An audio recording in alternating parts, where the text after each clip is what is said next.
Assalamualaikum warahmatullahi wabarakatuh. Perkenalkan, nama saya Eni Subaidaya dengan NIM akhir 070 dari kelas PFC. Di sini saya akan membacakan soal dan jawaban UTS pada mata kuliah Pendidikan Kewarganegaraan. Yang nomor 1, setiap orang mencintai bangsa dan negaranya menurut caranya masing-masing. Sebagai mahasiswa, peran apa yang sudah Anda lakukan untuk bangsa dan negara Anda sebagai wujud semangat nasionalisme? Oke. Jawaban: sebagai mahasiswa, peran yang dapat saya lakukan untuk bangsa dan negara sebagai wujud semangat nasionalisme yaitu yang pertama, mengikuti upacara bendera di kampus, bukti bahwa mencintai bangsa dan negara. Yang kedua, menghormati dosen dan orang tua, merupakan orang yang penting.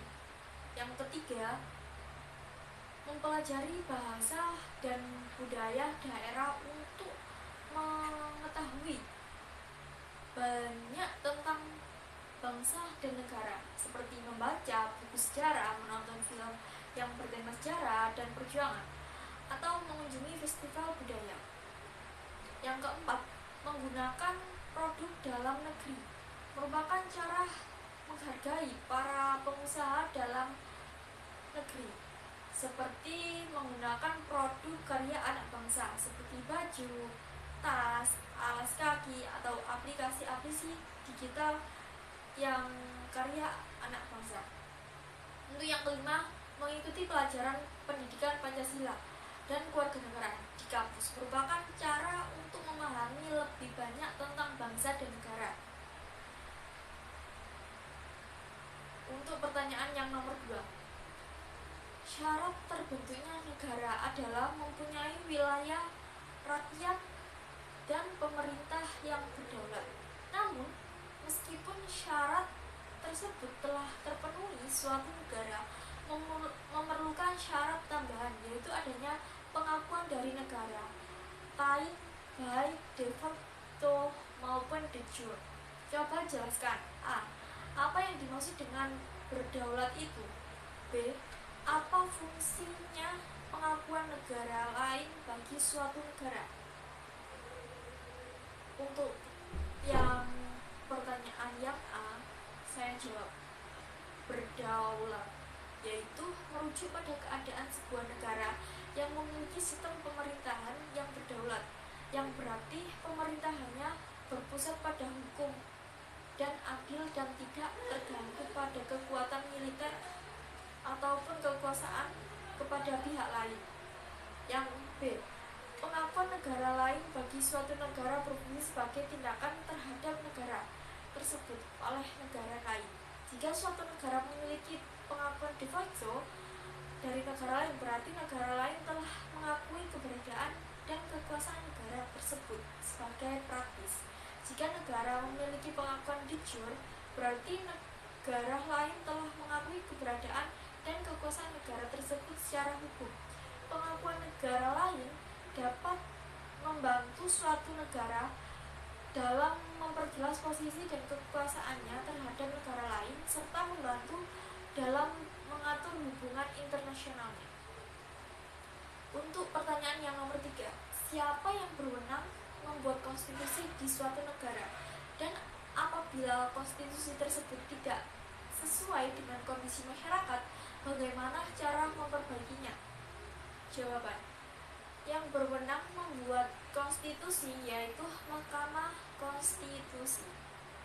Mahkamah Konstitusi adalah lembaga tinggi dalam sistem ketatanegaraan yang memegang kekuasaan kehakiman, khususnya untuk menguji dan mengadili berbagai aturan yang berkaitan dengan undang-undang, termasuk konstitusi.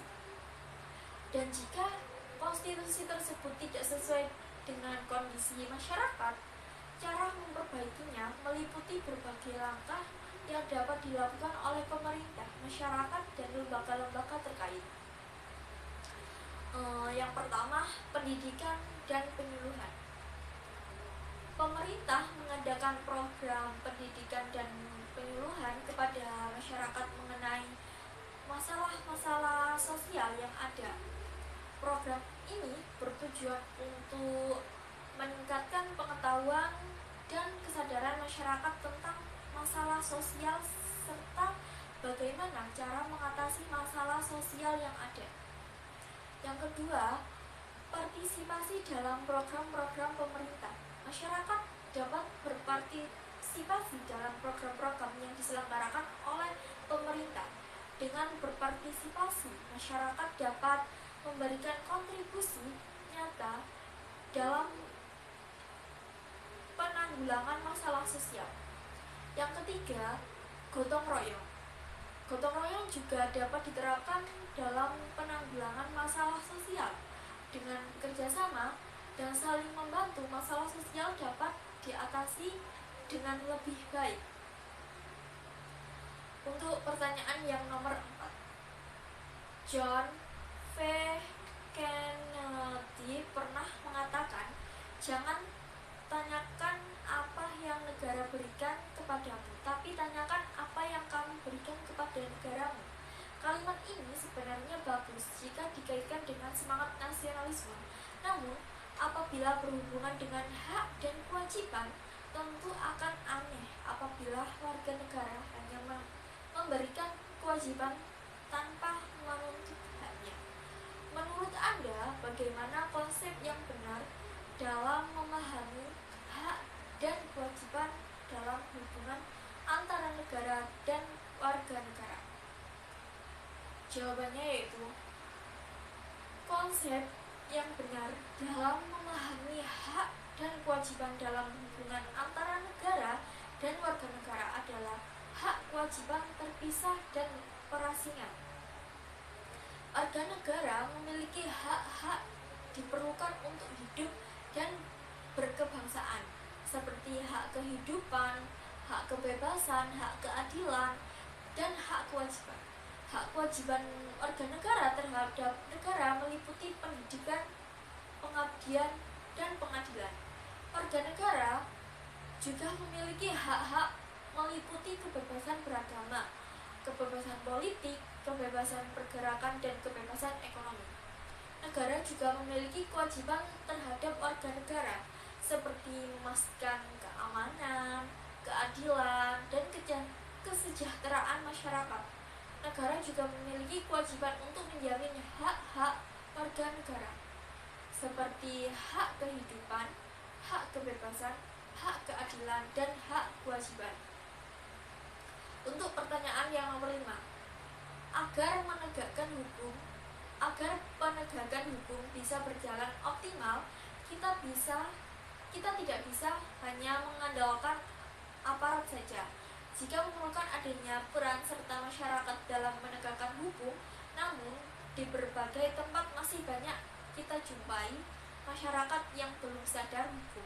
Coba berikan 3 ide bagaimana cara menumbuhkan kesadaran masyarakat terhadap penegakan hukum di Indonesia. Jawabannya yaitu, cara menumbuhkan kesadaran masyarakat terhadap penegakan hukum di Indonesia dapat dilakukan melalui berbagai strategi. Yang pertama, pendidikan kesadaran hukum. Membangun kesadaran hukum sejak dini adalah penting. Pendidikan hukum harus diajarkan secara luas dan terus-menerus, baik di lingkungan keluarga, sekolah, maupun melalui media yang akan membantu masyarakat memahami hukum dan menjadi lebih sadar terhadap kewajiban hukum. Yang kedua, pengembangan hukum dan Pancasila. Pengembangan hukum harus berlandaskan Pancasila yang merupakan dasar negara Indonesia. Strategi pengembangan pendidikan kesadaran hukum harus sesuai dengan nilai-nilai Pancasila yang akan membantu masyarakat memahami dan menerima hukum. Yang ketiga, keteladanan dan pemimpinan. Keteladanan dari para pemimpin dan penegakan hukum yang taat terhadap hukum serta memberikan teladan kepada masyarakat dapat membantu masyarakat taat pada hukum. Seperti itu. Sekian dari saya, itu tadi adalah jawaban UTS